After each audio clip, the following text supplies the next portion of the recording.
Why is it important? Well, one, for us, it's to guide all of the visual and verbal components of the brand. Because without strategy, without that foundational work, all of branding will become this simple aesthetic exercise.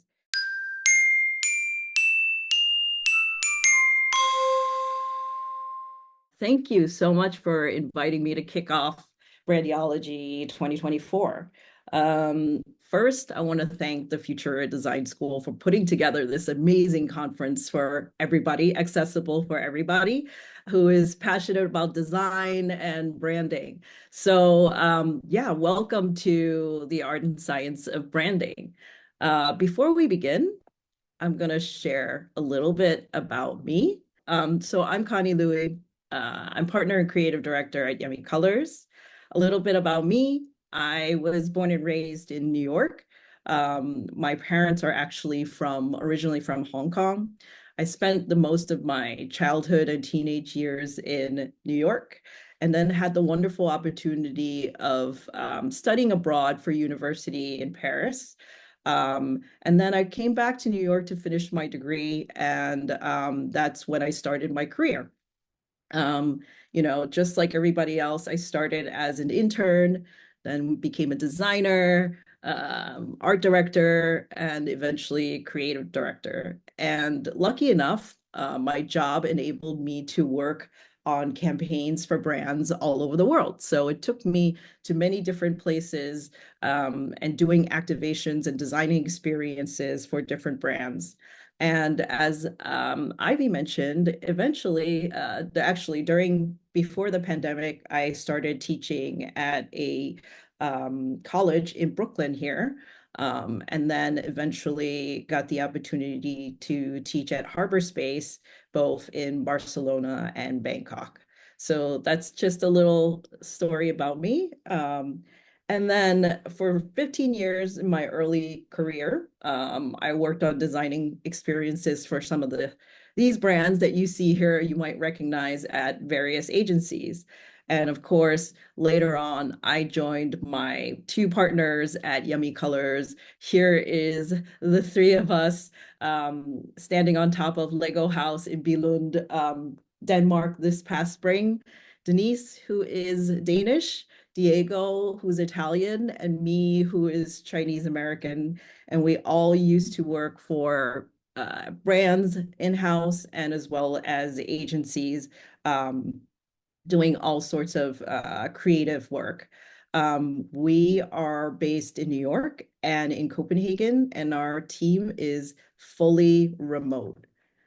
Here are some of our current clients, and our mission as a creative studio is to turn ideas into colorful impact. So this is really exciting, and this is some of our work, and maybe some of you have already seen of it through our website.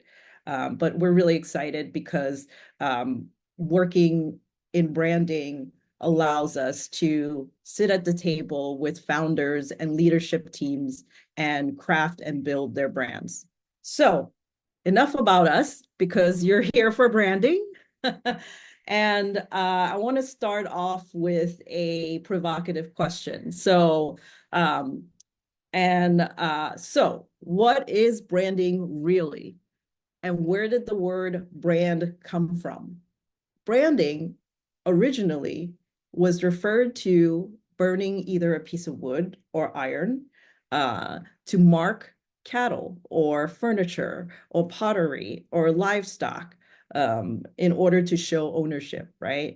In whether it's pottery, on the bottom of old ancient pottery, or on a piece of jewelry where there's like a signature mark or sort of an insignia, symbols.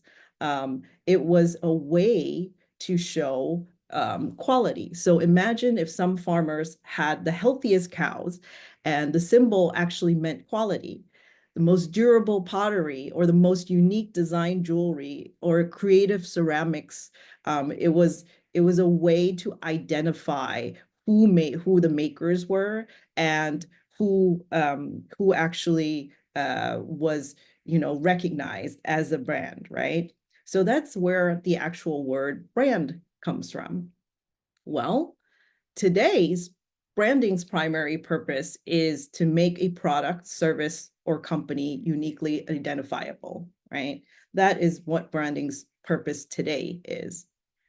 And it's so much more than a logo. And I know that we have some business owners joining us, some like CEOs, some people who maybe have not had a lot of experience in working on brand building or designing brands. It's so much more than a logo. And what that means is that a brand is how you make people feel, right? A brand is an emotional connection. It is a memorable experience. Think about how when you go to Starbucks, the simple act of customizing your drink, beverage, and then asking for your name. It is, and your name is written on there. It's so subtle and simple, and we've gotten so used to it. But this is an experience that they have created, and it really speaks to you. It is your reputation. Your brand is your reputation, right? It's what people say about you. Think about your reviews, think about likes, think about the comments and the shares, right? It is your promise. It is the things that you say and that you will do and actually do it. So it is this unwritten contract between you, your customers and your audience. It is your story, right? Your brand is your story. It is the unique narrative of who you are, right? Sometimes it's your origin story. Sometimes it's about the founder, right? It is your values. It's what your brand, what you believe in your company. It's what your brand stands for. Values are guiding principles for everything that you do. Here, well, I'm not sure if you all are familiar with Patagonia as a brand. It's an outdoors clothing brand, but the owner and founder, Yvon Chouinard, actually gave his $3 billion valuation of his company to fight climate change. So, standing by your values, the company is very much about fighting climate change and sustainability. So putting your words where or putting your actions where your words were, right? It's your differentiation, right? It is how you are different from your competitors, how you stand out from them. And it is how you communicate, both visually and verbally. Everything that you say, show, and represent and do is your brand. And it's very much about your vision, right? What is the big goal you are here as a business to achieve? What is the thing that you are looking to do to make or provide to make the world a better place, right? So, for example, SpaceX vision is to make life multiplanetary by first establishing a self-sustaining city on Mars. And your vision is usually something very big and very sort of like a dream, right? So that it provides inspiration for everybody that either touches your brand, works on your brand, or wants to be associated with your brand. And finally, your brand is also your mission, right? And that's how you achieve your vision and what is it that you will provide to the world? How are you going to achieve that goal? So, with that all said, all of this makes up your strategy, right? And this is when we talk about uh, branding, and it's so much more than a logo. Brand strategy includes positioning, target audiences, vision, mission, we just talked about, brand values, cultural impact, right? What is your brand? how is your brand going to impact society, whether it's products or service? What are the product truths? What is your brand actually made of, right? What are the facts? What are the functional benefits? How do you make people's lives better? Emotional benefits. How do you make people feel better, right? And lastly, creative platform and what we call a creative platform, which is it's a short, memorable phrase. It is the concept, an idea from which you build all future creative and communications with.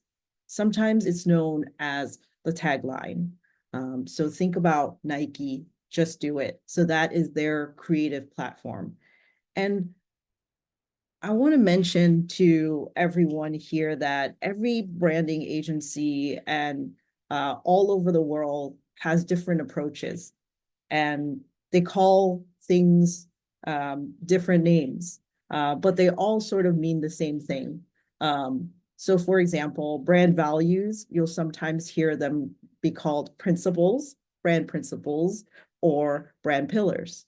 So they all mean sort of same things, but people call them different things. And there's also different approaches to branding, right?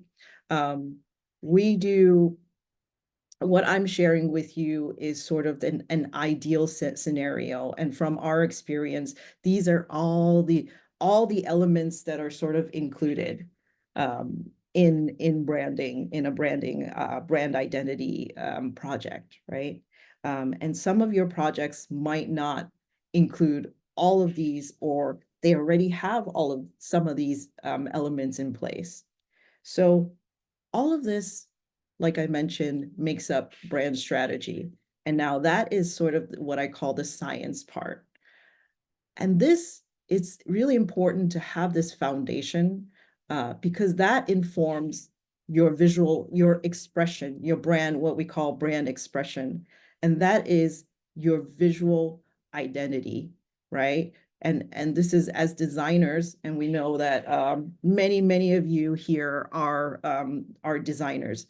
You know, the brand style guide, you know, word mark, logo mark, color palette, typography, graphics, illustrations, sometimes 3D, infographics, all of those different things are included.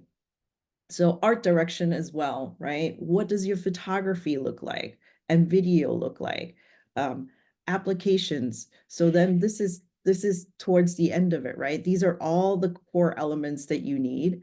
And then applications is when we go into designing actual, applying all these elements. So that comes with, you know, the website, your digital and your physical assets, your social, your out of home campaigns, right? All of those things, your packaging, your signage, all of those things are sort of the applications.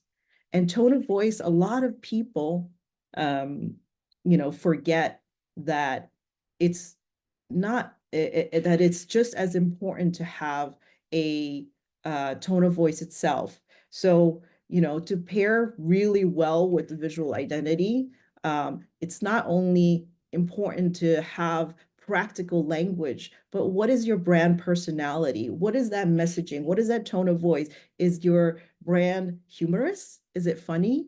Is it serious? Is it very technical? Is it warm? Like all of those things come into play together with visual identity, right? With your visual elements. And I see some people are uh, putting questions in the chat. And I think if the future design school can keep tabs of key questions, we can at the end leave some time for Q&A and we can go back to those. That would be really, really wonderful. So that, how many times as designers do we only get, you know, assignments and projects that are like, make this social media post or design this website without having this kind of brand strategy and brand book we don't ask why. We don't ask why enough, or what the purpose of this flyer is for, or who it is for. So it's really important in order to do design really effectively. You have to know the foundations of the brand. You have to know the target audience that you are speaking to so that your design is solving for a particular problem, right? So, or challenge, right? So let's go back again. I mean, some people are still wondering, why is brand strategy important, especially clients and like people, business people who don't have not have experience with branding, right? Why is it important? Well, one, for us, it's to guide all of the visual and verbal components of the brand, because without strategy, without that foundational work, all of branding will become this simple aesthetic exercise.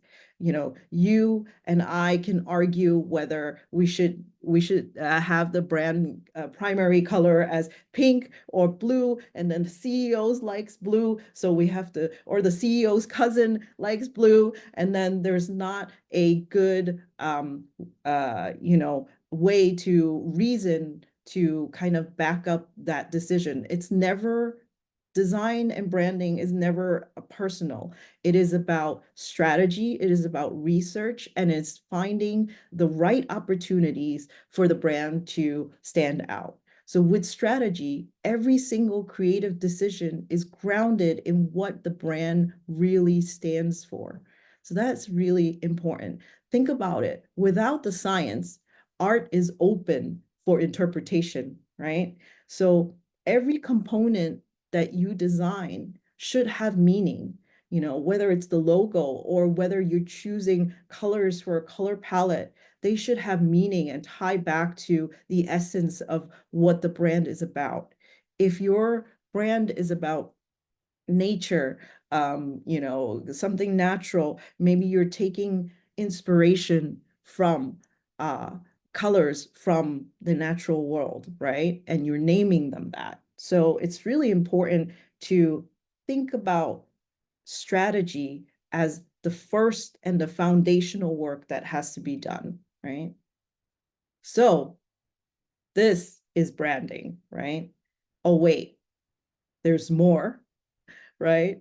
Now, today, we have to think about content as well, storytelling. We have all of the foundational elements. We have the what the brand is. We define what the brand is. We define who, the audience is. Now we have to, you know, bring the brand to life, right? We have the visual elements. How do we tell the story of the brand? How does it come to life through content strategy? And as you all know, content is the thing that is the most important driver right now for all brand and communication, right? Like how many times have you worked with a brand and said, oh, we have to make this video now, we have to make this post, and it's very like off the cuff, and there's no strategy around it, and all of the content looks inconsistent, and we're just doing things on the fly and being very reactive, and that's very costly too, right? And that also creates confusion for the customer. Um, Remember, today, you cannot just sell a product. You have to sell a story. You have to sell uh, what the benefit is that the customer is getting. It's not a transaction anymore. You can't just have a really good product, but you have to have a good narrative, right? And some of the things, and I'm not going to go into this because we'll be here forever, but content strategy, defining what the storytelling pillars are, um, the channels and the types of content, right? We have so many channels these days, social channels, channels even in real world. And then you got to really think about who are the right partners and collaborators, right? That align with your brand and also speaks to the culture that that is associated, that will resonate with your audience. Ambassadors and influencers. I think I talk about this a lot in my class, and also with other designers a lot. And especially in Asia, we are very keen on celebrity. And while celebrity is wonderful for brand awareness, for conversion, it's really important to be authentic, right? These days, everybody is about authenticity. People know when they're being marketed to or sold to. So it is important to think about the right influencers. Are they actually using the brand? Do they have um, actual relations with, a type of service, so that there is an authentic connection with the whether it's the influencer or celebrity, right? Are they actually drinking this beverage, or are they just advertising because they are the, number one pop idol of the moment, right? So what is that authenticity that's really important when you're creating content? Community engagement, right? And UGC, who is your community? What are the things that you will do to engage with your community? And then the very practical things in terms of content strategy is like syndication map, right? Syndication mapping, audience journey mapping, and also a content calendar, right? Like what videos are being deployed on which platforms, um, and how do people find you? How do people actually, find your brand? And then what is that journey into finding more about it, and then buying it, and then sharing it, and returning as a loyal customer, right? So there's all of these things that are about that are also included when you're thinking about branding, right?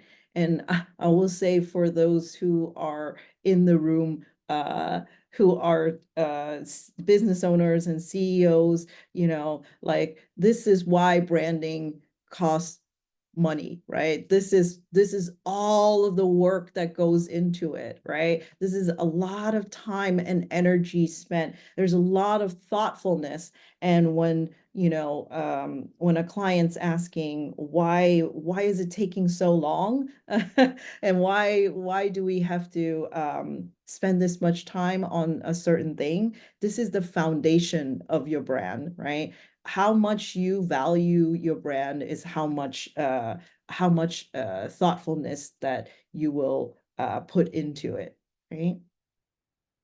So now that we established that is what branding is, like everything from brand strategy to visual identity and tone of voice, and some of content strategy, how do we do all of this, right? Well, first, you have to have defined goals, right? And this usually comes from the client, right? What are the business objectives, or what are the sort of brand communication objectives?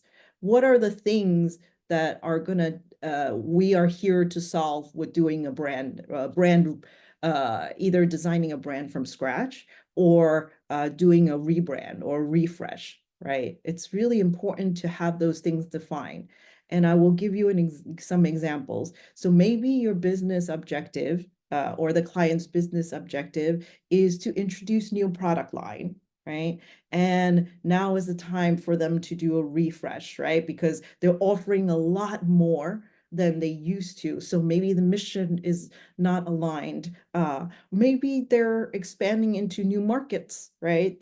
Maybe they're expanding outside of Myanmar, and it's going to all of Southeast Asia, right? So you have to kind of define what the objective of this branding is going to solve. The other thing is either business objectives or brand communication objectives. So, is the visual identity outdated? Is it actually, need a refresh and speak to a younger audience? And that is a time to also, sort of overhaul or sometimes just evolve the visual identity and the brand identity. Maybe you're speaking to a completely new audience. Maybe you are expanding into different channels, right, that you have never done before, because they haven't had YouTube or TikTok or a whole different thing. So there's an opportunity to do a refresh. So first, you have to define your goals, and usually this comes from the client side when they want to do a branding or rebrand, right? So I'm going to take you through a typical branding process, and very, very high level because in the essence of time, I just want to take you through how we do branding, our typical branding process. And we start with discovery. And discovery is when we put together questionnaires for the stakeholders, for all of the founders or like the C-suite or the people that are going to be involved in making any decision for the brand. And then we sit with them and do a workshop. And sometimes the workshops are either an hour, 2 hours. It could be, if it's very extensive in a very big brand, we would sit with them for 2 days to kind of get them to align with the objectives. Because remember, a CEO's objective and goals is very different from a CMO's, right? And so it's important to get them to align. And sometimes this session becomes almost like a therapy session, right? People get very uncomfortable talking about their brand, talking about like their pain points or their struggles or the things that they want for the brand and the direction that they want to head into, and they're not sure and they're not quite confident. So it's for us as creatives, as their creative partner, it's important to get them to be very comfortable talking about all the things that they want to achieve. And then we find a way to get alignment as to like, how do we achieve these goals, right? So that is the important discovery phase with interviews and questions, but also general brand immersion, right? This is when we go into the brand. Maybe sometimes we visit their offices, we look at their factories, we look at their process, we look at their products, we try their products, all of that. We also do a brand audit, right? Like, what is all of their touch points? Is it packaging? Is it physical things? Is it digital things? What are all the things that make up this brand? And we do data analysis from that.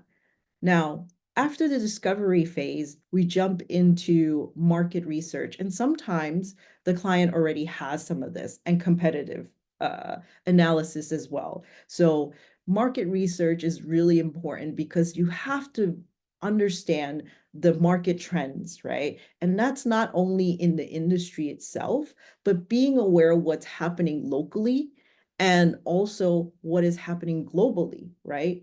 Technology, climate, the global economy, the geopolitical political situation, they all affect a business, right? And so it's important to understand and what is happening in the world, what are the trends, what are the things around you that are really great validations for your decisions, your creative decisions, right?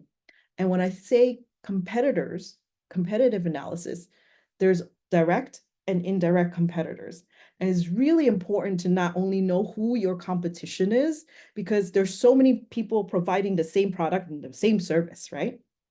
But it's important to see what are they doing well and what they're not doing well, right? And so you identify how you can take advantage of what they're not doing well and learn from what they've done well, right? It's not to copy them, right? This is the mistake that a lot of business owners do, is that they see somebody doing the same service and they're like, well, they're really successful, I'm going to copy exact way of doing this. And how many times as designers have we like also had the direction of, hey, we really like this brand, copy this brand, right? But that is really the wrong direction to go in, because the whole point of um, branding is to stand out. It is to make yourself unique and have a different story, right?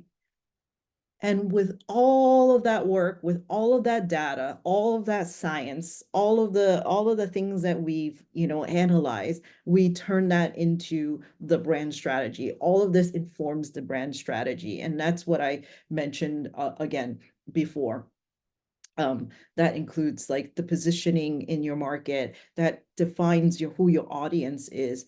And I think it's really important to talk a little bit about your audience too. Defining and understanding and knowing your audience is really, really key, right? Because who are you designing for, right? Who are you solving these problems for? So, and it's not only that how the demographics is enough. It's not enough to say like they're this age, they're this gender, they are located here, they live here, and they have this amount of income, but really dive into what their values are, right? Really identify like the psychographics of their lifestyles, their habits, their interests. Are they adventurous? Are they conservative? Think about what their challenges are, what their pain points are, what problems do they need to solve, how they behave, what their communication preferences are, right? Do they listen to podcasts? Are they more into video content? And really consider the cultural and societal differences, right? Like trends that are, like sustainability or health consciousness or political and social movements, right? Community circles. Who are they influenced by? Because it's really important when if you and I love this phrase, it's like if you target everyone, you end up targeting no one, right? And a lot of brands and a lot of business owners will be like, this product is for everyone. But then how can you speak effectively to your audience if you have very blanket, vague statements, right?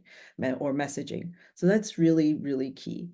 And every few years, reevaluate, right? Because everybody changes, technology changes, people's influence change, trends change. So really reevaluate who your target audience is. And then we go into both creative platform and tone of voice. So that's really important for us to like establish what is that main concept? What is that big idea in a very succinct, way of saying, putting who our brand is. That's the tagline. And that comes with the tone of voice because that's copywriting, right? So, you need your principles, you need your personality in order to start infusing the right language into your messaging. So that's when that comes in. And once you have all of that, and this can also work in tandem, which is the visual identity, right? Once you have all of this foundational work, then you do work on visual identity, which we already talked about, what all those things are. Um, and then, of course, you end up with a brand book and a style guide. So I'm going to give you a little bit of an example of a case study. And this is Afterpay. This is actually the biggest biggest branding project that I have ever done in my career, or Yummy Colors have done in our in our time. And Afterpay, for those who don't know, is a fintech company. It is a financial tech product. It is a buy now, pay later service. And what that means is that you can buy, let's say you buy a pair of sneakers and it's $100. You pay $25 for it and you get the product right away. And every 2 weeks, you pay $25 until you pay off that $100, right? And this service started with a founder named Nick Molnar, and he was a millennial and in Australia. And he realized that his peers were no longer didn't have credit cards or credit the way the previous generation had.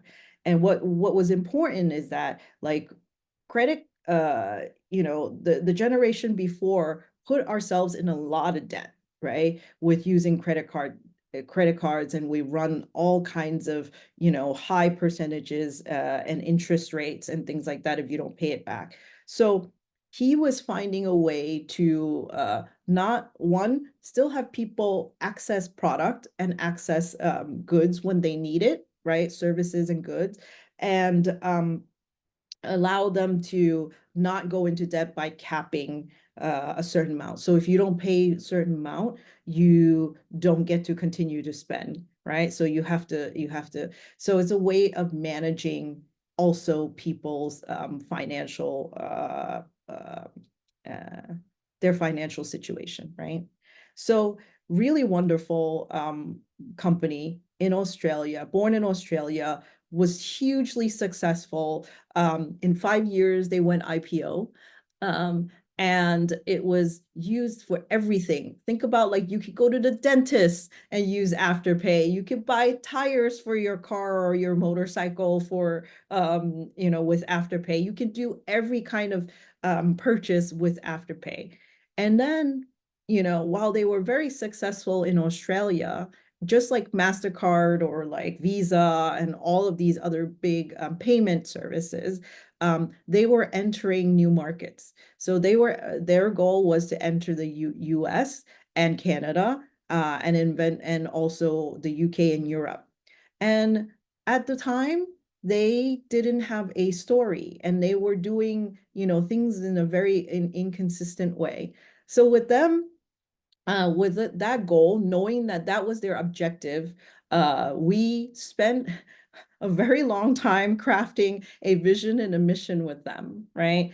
Remember, the vision is the thing that is the bigger, larger goal in the world that you want to achieve. So for them, it was to have fairness and financial freedom for all, right? And these words, when you write a vision and a mission, it's very carefully chosen, and they have multiple meanings, right? And the mission is how they're going to achieve that goal, that like big idea of having a fair and financial freedom for everyone, right?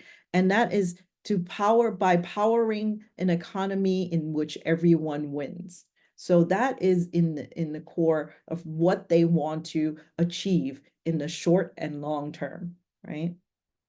And so we went to them and we were like, okay, we examined the identity, right? Like, and again, it first we asked the question of like, what does this symbol mean? And they told us, and I will let some of you guess, but like we could see two arrows here, right? But they told us it was like the A and the P, right? For Afterpay. And we're like, we don't see that at all. And there was no story, right, around it. And we're like, why is the after thinner typeface and the pay,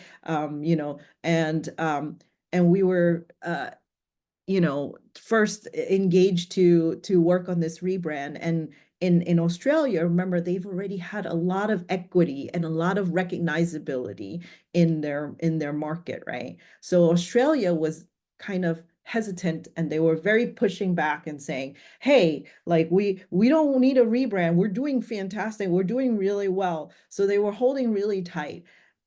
So for us, it was really important to not completely make it unrecognizable, but just refine it, right? And so we balance the word mark, like really clean, really modern, really nice, really round. Fixed a lot of the problems with like the could create a ligature and a connection, etc., and then just connect it. But the really big story here is that when we were doing the workshop with them, we kept hearing from the founder that Afterpay is the connection between merchants and customers, right? That gave us the inspiration and the idea to, connect the two arrows and make it into this loop, right? We call the symbol the loop. And then this way, now the symbol has meaning. The symbol has a story. The symbol represents what the brand is, right? And that is really important for us to not overhaul, but take what exists and that has equity. Um, so the second thing is that when we were first in the discovery phase, they told us that this is the next challenge for us. This is the first time people encounter the brand Afterpay, which is on every PDP page on every shopping site, right? Ray-Ban, Levi's. Think about hundreds of thousands of shopping sites. And then on the PDP page, we have, 160 pixels by 23 pixels, and we have to stand out. So for us, it was really like, thinking about there's no way that we can create a symbol or anything that's recognizable, that's new, that will be that powerful. So we looked at colors. And what we did here, again, as part of our exercise in strategy and research, is that we mapped on a spectrum all of the competitors, their colors, but also their indirect competitors, right? Like social banks and other types of payment services, and just see where the opportunity lies. And we could see here that Afterpay was in the sea of blue, right? At that time, it was like PayPal, Venmo, everybody was like in this kind of financial, was like always in this kind of blue space. And their main competitor was Klarna. At the end here, where you see the pink, that was their main competitor that was also entering the US. So they had a very different creative. So as we look here, there's kind of space to play in this yellow and mint sort of space. And so we did surveys with their customers, and overwhelmingly,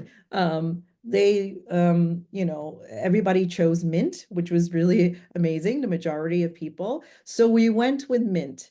And Afterpay, we named it Bondi Mint. Remember, Australia was really like putting their feet on the brakes and saying, hey, we don't want to rebrand. We're doing great. So in a way, this was a way to put like pay homage to Australia's roots, right? Because in Australia, there's a beach called Bondi Beach, very famous one, and the waters are beautiful, clear blue.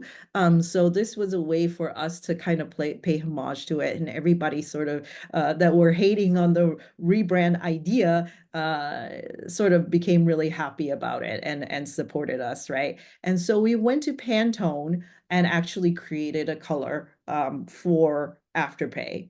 And that was really wonderful. And throughout like all of the time working with them, we worked with every department from product design, with their app, to HR, to sales, to their merchant integration team, to visual merchandising. We designed this style guide for them, and it's like around 200 pages of different touch points, right? Digital touch points and physical touch points.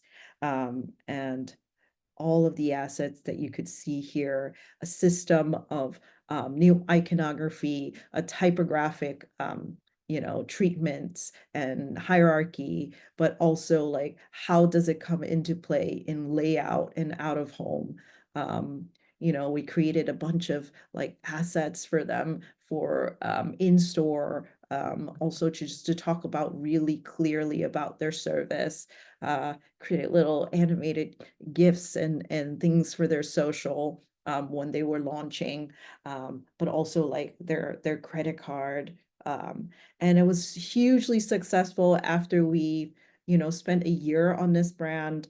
on this rebrand. We gave the style guide, and then they have other agencies in all the different locations also apply the brand everywhere. They colored the Empire State Building mint. They actually made an ice cream that was called mint Bondi mint ice cream and became really popular in Australia, which is really cool. They sponsored New York Fashion Week as well as London Fashion Week, so they got a lot of really big splash there.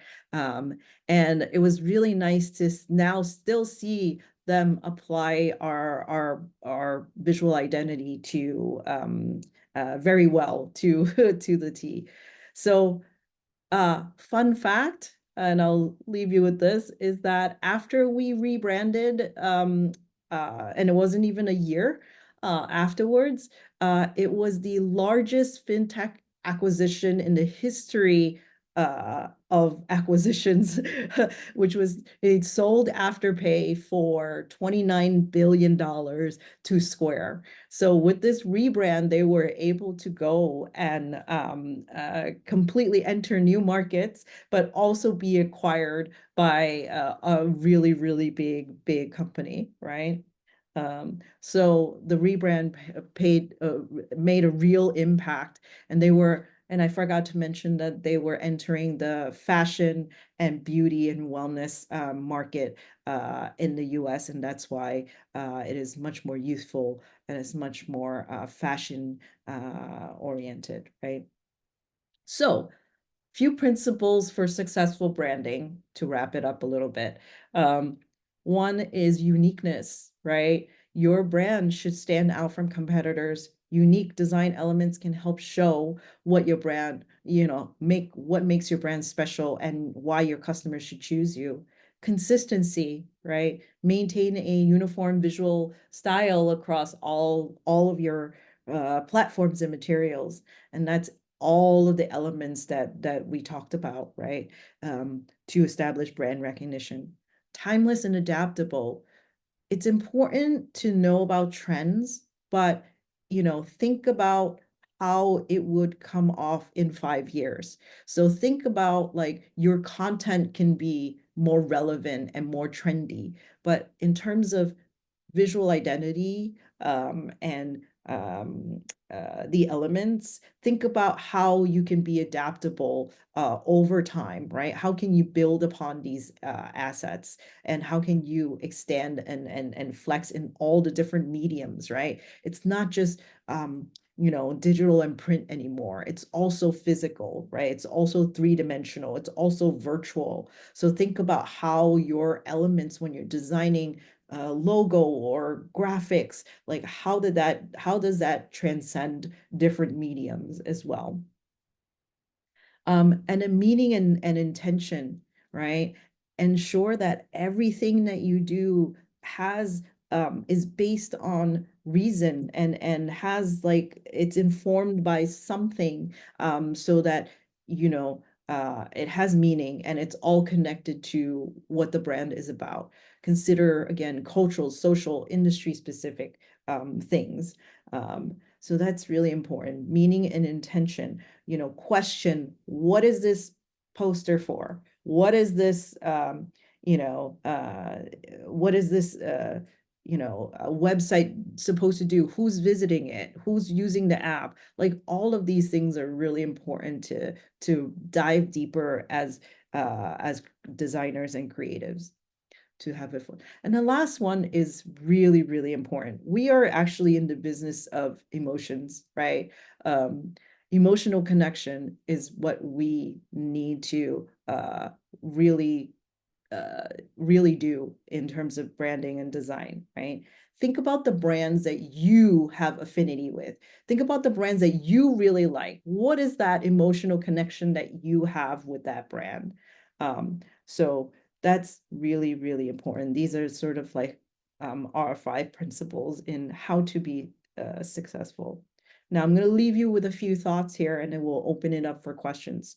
I just want to say that people, again, reiterate that people often buy from emotion more than logic. And it doesn't matter what industry you are in, it matters if you feel if they feel your product or service fits into their life, solves a problem they have, or satisfies a need.